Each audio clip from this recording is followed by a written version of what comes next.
ଜୟ ଜଗନ୍ନାଥ। କୋଟି ଓଡ଼ିଆର ମୌଡ଼ମଣି ଭାବଗ୍ରାହୀ ଠାକୁର କଳାଶାନ୍ତଙ୍କ ପାଦପଦ୍ମ ତଳେ ପ୍ରଣାମ ଜଣାଇ ଆଜିର ଏହି ଜଗନ୍ନାଥମୟ କାର୍ଯ୍ୟକ୍ରମକୁ ଆପଣମାନଙ୍କୁ ଅନେକ ଅନେକ ସ୍ୱାଗତ ଧନ୍ୟବାଦ ଜଣାଉଛି। ଭକ୍ତବନ୍ଧୁ, ଯେପରି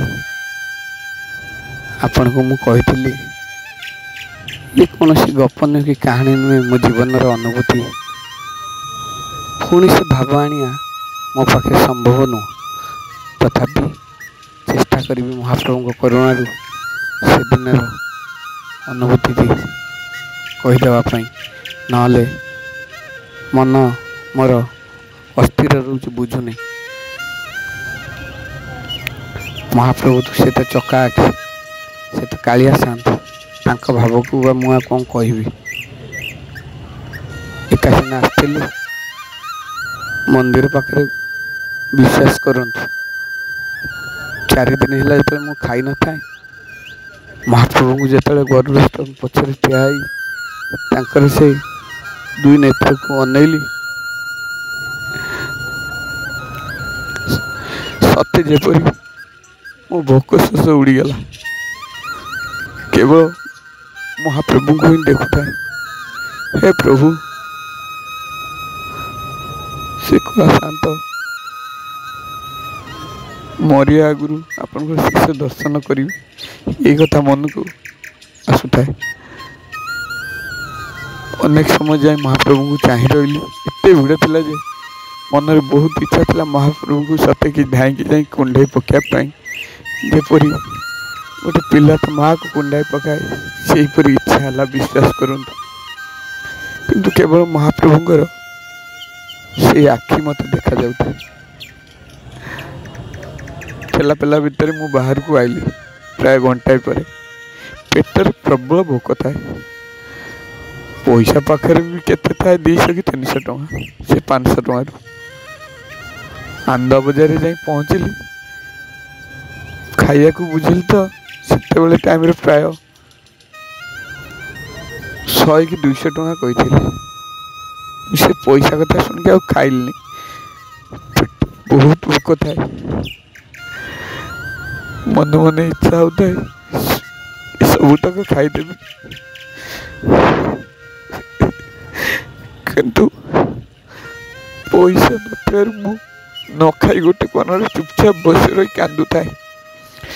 କାହିଁକିନା ମୁଁ ଜାଣିଥାଏ ଆଜି ମହାପ୍ରଭୁଙ୍କ ଦର୍ଶନ ସରିଲା ମାନେ ଆତ୍ମହତ୍ୟା କରିବି। ବିଶ୍ୱାସ କରନ୍ତୁ, 5ରୁ 10 ମିନିଟ୍ ଯାଇଛି କି ନାହିଁ, ଗୋଟେ କଳା ବ୍ରାହ୍ମଣ ଲୋକ ଆସି ମୋ ପାଖରେ ପହଞ୍ଚିଲେ। କିଛି ପଚାରିଲେନି, କହିଲେ ପୁଅ ଏଇଟା ଖାଇଦେ, ତୁ ବା କାଳେ 4-5 ଦିନ ହେଲା ଖାଇନୁ। ବିଶ୍ୱାସ କରନ୍ତୁ, ଯେତେବେଳେ ସେ କଥାଟି କହିଲା, ମୁଁ କିଛି ନ ଭାବିବି ଆଗେ ଭୋକ ଏତେ ଥିଲା ଯେ ଖାଇବାକୁ ଲାଗିଲି। 4 ଦିନ ଭୋକ ଉପାସ ଥିଲି, ଖାଇଲି। ଖାଇସାରିଲା ପରେ ବିଶ୍ୱାସ କରନ୍ତୁ, ଆହୁରି ଯେତିକି ମୋ ପାଖରେ ସେ ଜିନିଷ ଥିଲା, ଆହୁରି 3-4 ଜଣ ଖାଇବେ। ଏଇଟା କୌଣସି ମିଛ ନୁହଁ।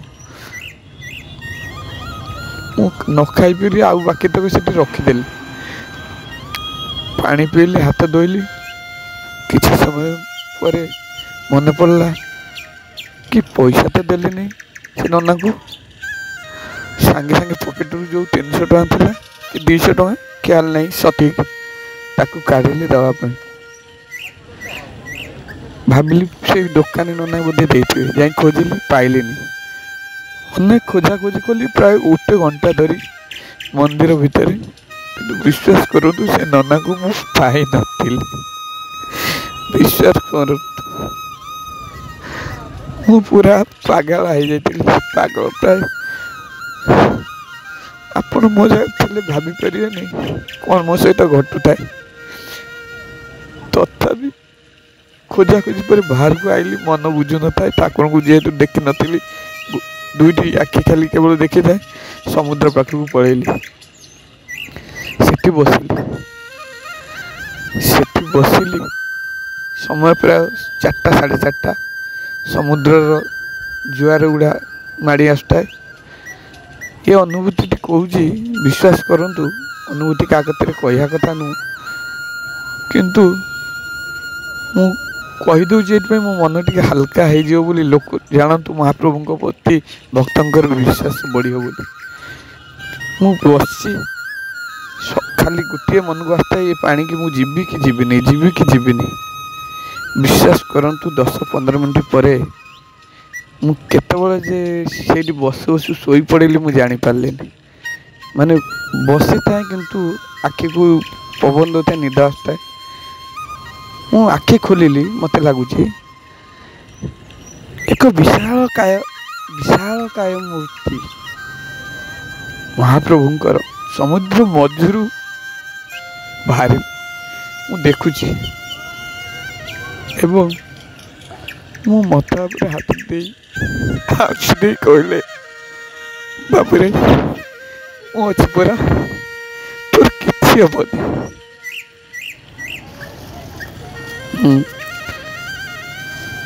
ଏହି କଥା କହିଲେ ଏବଂ ମୋ ମୁଣ୍ଡକୁ ଆଉଁସି ଦେଲେ।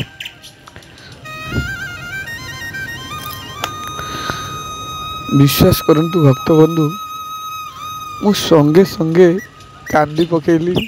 ଅନେକ ସମୟ ଧରି ମୁଁ କାନ୍ଦିଲି, ଆଉ ଆତ୍ମହତ୍ୟା କଥା ମନରୁ ଲିଭିଗଲା। ସିଧା ମନ୍ଦିର ଭିତରକୁ ଆଇଲି। କିଛି ଭିଡ଼ ନାହିଁ କି କିଛି ନାହିଁ, କିଛି ମୋତେ ଜଣାପଡ଼ିଲା ନାହିଁ। ମହାପ୍ରଭୁଙ୍କୁ ସିଧା ଦେଖୁଥାଏ, ଆଖିରୁ ଲୁହ ବାହାରିଥାଏ।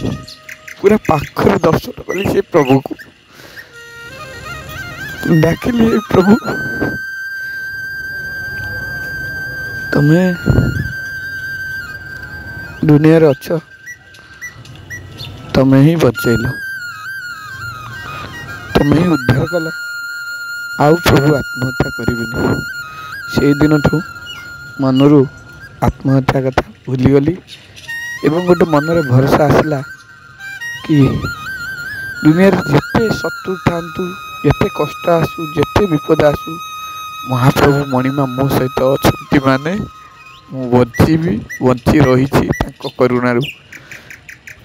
ଦର୍ଶକ ବନ୍ଧୁ, ଆହୁରି ଅନେକ ଅନୁଭୂତି ମହାପ୍ରଭୁଙ୍କର ଅଛି। ଯଦି ଭିଡ଼ିଓଟି ଭଲ ଲାଗିଥାଏ, ଆପଣ ମହାପ୍ରଭୁଙ୍କ ପ୍ରତି ଭକ୍ତି ବଢ଼େଇବେ,